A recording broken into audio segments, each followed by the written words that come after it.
kembali ini yang saya bilang, preparation, persiapan dari tim nasional ini harus benar-benar didukung.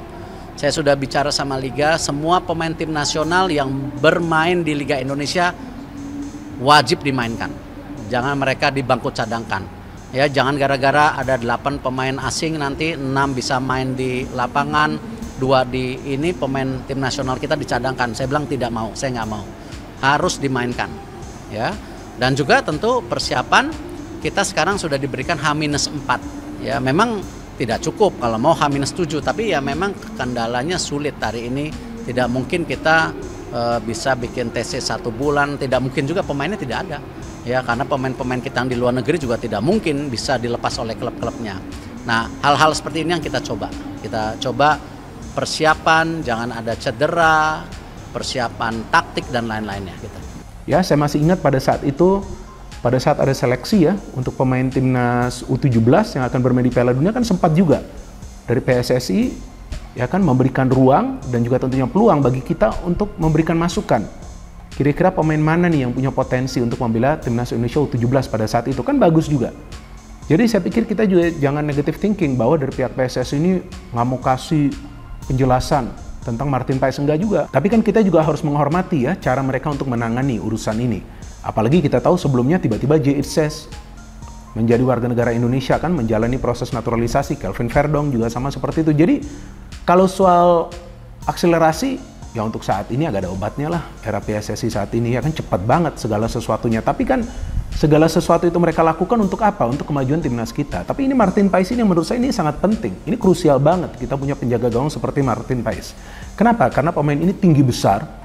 Dan kalau yang saya perhatikan ya, saya bisa nonton MLS itu, saya bisa nonton. Ya, teman-teman juga bisa nonton. Itu kalau teman-teman pada saat ada MLS live, teman-teman bisa cek lah di internet. Itu sering ada live dari MLS ya.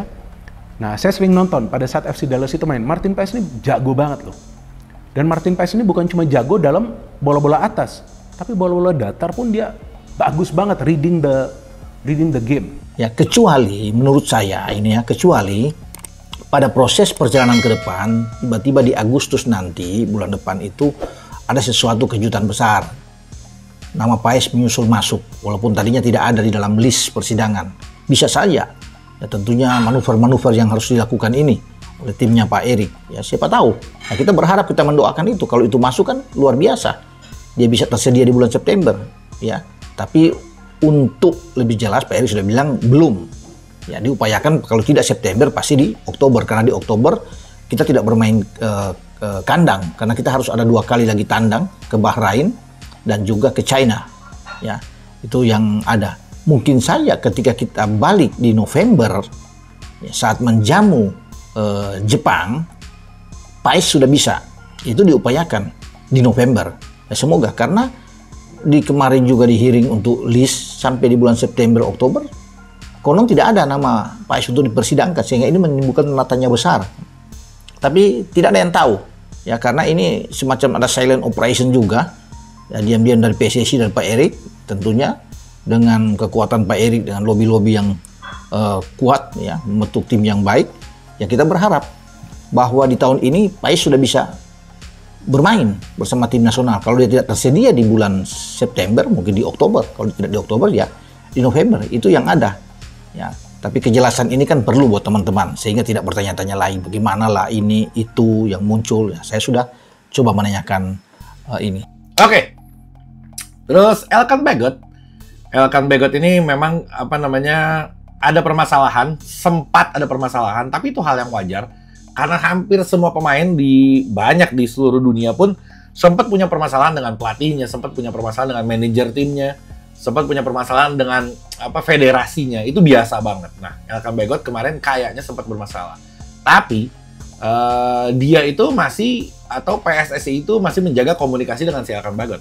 Masih baik-baik aja, nggak ada permasalahan. Dan kemungkinan besar, kata Sekjen PSSI itu Elkan Bagot itu nanti di putaran ketiga dia akan pasti dipanggil gitu. Nah, selain kita pengen tim ini lengkap, ya, kehadiran Elkan Bagot juga sangat dibutuhkan karena kan ada beberapa pemain kita yang harus absen untuk ngebela timnas Indonesia nanti di putaran ketiga di awal-awal pertandingannya gitu. Jadi Elkan Bagot kayaknya akan balik lagi, dan kita sebagai supporter, sebagai pecinta timnas, sebagai warga Indonesia, kita harus stop, karena banyak banget yang ngebully dia, yang dinyatakan alah lo mana rasa nasionalis lo. Rasa nasionalis lo ditanyain kayak gitu. Ya itu kejauhan lah. Jadi orang punya sedikit permasalahan pribadi, mungkin ada sesuatu yang kita nggak tahu. Kalaupun dia jelasin mungkin kita ngerti, tapi dia bukan tipikal orang yang mau ngejelasin. Mungkin kayak gitu. Positive thinking aja, jadi nggak capek lo. Nanti kalau negatif thinking mulu sakit eranya. Hati sakit, jiwa sakit. Cuman ada beberapa paradok aja yang saya lihat gitu. Apa paradoknya? Di beberapa jejak digital dalam beberapa hari kemarin, itu dibilang bahwa kita peringkat paling rendah. Ya memang. 134 ya. Ya. Di luar, yang kedua terendah setelah Kuwait kan. Oke, betul. Cuma paradoknya adalah sebelum lawan Irak, FIFA ranking itu hanyalah angka katanya. Itu juga ada jejak digital. Ya. Jadi buat saya konsistensi dalam bicaranya nggak ada Sinteyong ini. Waktu lawan Irak dia gembar-gembor bahwa FIFA ranking itu nggak ada artinya. Begitu dapat mau undian babak ketiga, kita rankingnya yang paling rendah. Kita butuh keajaiban untuk lolos gitu. Anda melihat itu sebagai apa pernyataan itu? Ya konsistensinya nggak ada aja menurut saya sih. Bukannya sebagai orang yang tahu diri akan timnya? Betul, realistis. Realistis kan? Ya tapi bagus dengan dong. pernyataan sebelumnya kita sudah level Asia, FIFA ranking itu hanyalah angka, apa? Konsistensinya. Kontra. Nggak ada tuh, paradoks. Sebelum lebih lanjut, jangan lupa klik tombol jempolnya, karena jempol kalian adalah bukti kalian cinta timnas Indonesia.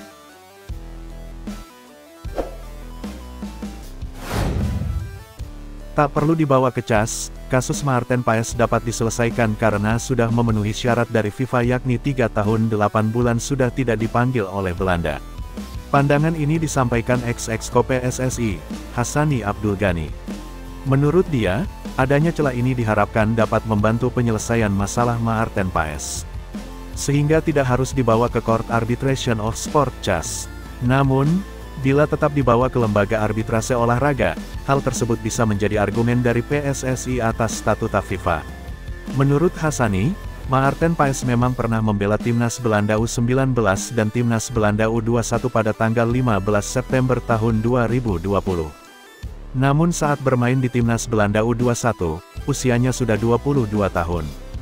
Sehingga hal tersebut menjadi batu sandungan ketika diupayakan pindah federasi dari KNVB ke PSSI agar dapat membela timnas Indonesia. Adapun celah yang dilihat Hassani Abdul Ghani adalah bahwa dalam salah satu klausul disebutkan bahwa ada jangka waktu tertentu pemain tersebut tidak lagi dipanggil oleh tim nasional.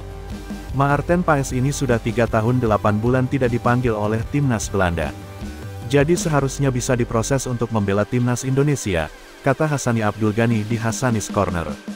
Dengan memanfaatkan celah tersebut, diharapkan dapat memuluskan jalan bagi Maarten Paes membela timnas Indonesia dan dapat diturunkan di round 3 kualifikasi Piala Dunia 2026 zona Asia. Sebab, tanpa tambahan pemain naturalisasi dan keturunan, bakal sulit bagi tim nasional Indonesia bersaing di round 3 kualifikasi Piala Dunia 2026. Pasalnya, di grup C tempat Indonesia bergabung, ada negara yang memiliki tim kuat yakni Jepang, Australia, Arab Saudi, Bahrain, dan Tiongkok.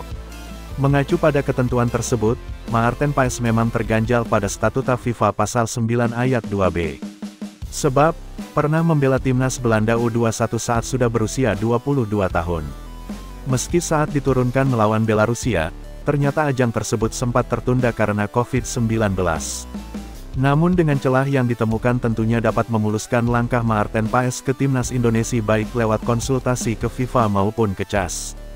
Berita selanjutnya, pemain timnas Indonesia Nathan Chuaon jadi rebutan 3 tim Eropa, ada klub milik Erick Thohir. Pemain timnas Indonesia dan Swansea City, Nathan Chuaon, dikabarkan tengah diminati oleh beberapa tim Eropa. Kabar tersebut disampaikan oleh Wales Online pada tanggal 26 Juni tahun 2024 lalu. Sebagai informasi, Nathan Chuaon tidak bermain semenit pun untuk Swansea City pada musim lalu. Hal tersebut membuatnya dipinjamkan ke SC Heerenveen pada paruh musim. Pemilik 4 caps timnas Indonesia tersebut hanya mencatatkan 15 menit bermain untuk SC Heerenveen. Situasi tersebut membuat masa depan Nathan Chuaon bersama Swansea City masih abu-abu. Wales Online menyebut bahwa Nathan Chuaon tengah diminati oleh 3 tim Eropa. Satu tim datang dari rival satu divisi Swansea City di Championship atau kasta kedua Liga Inggris. Klub yang dimaksud adalah Oxford United. Oxford United adalah tim yang dimiliki oleh 2 pebisnis asal Indonesia. 2 pebisnis yang dimaksud adalah Anindya Bakri dan Erick Thohir.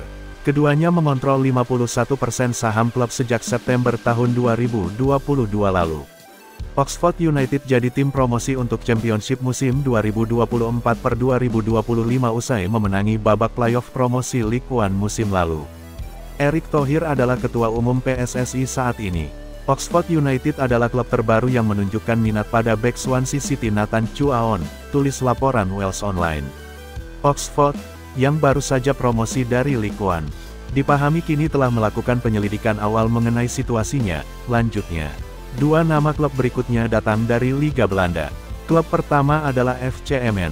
Nama tim berikutnya adalah Almere City. Sementara ada pula percakapan serupa dengan klub Belanda FC Emmen dan Almere City, tulis Wales Online.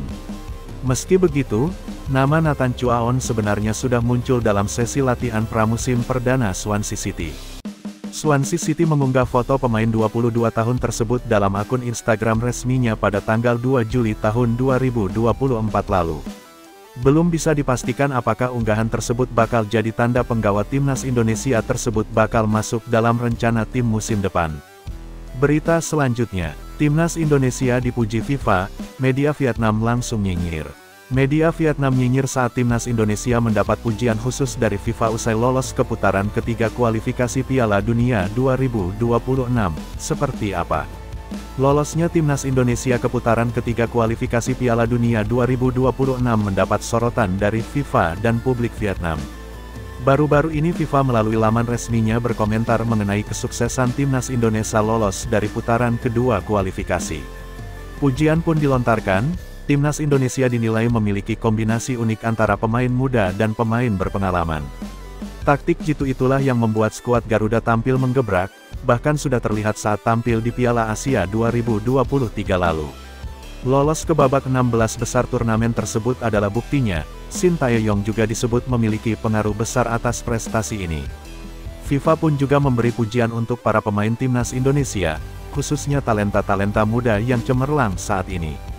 Kali ini timnas Indonesia terbukti tidak peduli dengan apa yang media anggap sebagai kekuatan mereka, tulis FIFA. Timnas Indonesia memiliki kombinasi unik antara pemain muda dan berpengalaman, dengan hadirnya pemain-pemain muda bertalenta. Talenta seperti Marcelino Ferdinand, Rizky Ridho dan Witan Sulaiman berperan penting dalam membantu Indonesia mencapai babak 16 besar Piala Asia AFC 2023 dan semifinal Asia U23 2024. Mereka energi tambahan seiring dengan pemain kaya pengalaman seperti Jordi Amat, Tom Haye, dan Sandy Walsh, imbuh mereka. Sementara itu meningkatnya kualitas timnas Indonesia juga tak lepas dari peran Shin Tae-yong. FIFA memujinya sebagai pelatih dengan kemampuan taktis dan pendekatan yang keren. Shin Tae-yong setidaknya sukses mengangkat ranking FIFA skuad Garuda sebanyak nyaris 40 tingkat, kinerja di Piala Asia lalu disebut yang terbaik. Di bangku cadangan, pelatih Shin Tae-yong juga memberikan pengaruh yang tak terhapuskan bagi bangsa sejak pengangkatannya pada tahun 2020, tulis FIFA lagi. Kemampuan taktis dan pendekatannya yang keren telah membantu tim sepak bolanya telah meningkat hampir 40 peringkat di peringkat FIFA. Kinerja di Piala Asia 2023 adalah yang terbaik hingga saat ini, imbuh mereka. Publik Vietnam yang melihat pujian FIFA untuk timnas Indonesia dan Shin Tae-yong di atas hanya bisa memberikan nyinyiran. Tetao247.vn mengakui timnas Indonesia baru saja mencatat pencapaian luar biasa, namun kesialan juga menimpa skuad Garuda di saat yang sama. Yakni, masuk ke grup maut putaran ketiga kualifikasi Piala Dunia 2026, bersama Jepang, Australia, Arab Saudi, Bahrain dan China. Media Vietnam ini menilai timnas Indonesia sebagai tim yang dianggap terlemah di putaran ketiga kualifikasi Piala Dunia 2026. Dengan pencapaian luar biasa baru-baru ini, FIFA memberikan pujian khusus untuk timnas Indonesia lewat sebuah artikel, tulis Tetao247.vn. Sayangnya, timnas Indonesia terjerumus ke grup sulit di putaran ketiga kualifikasi Piala Dunia 2026, bahkan disebut grup maut.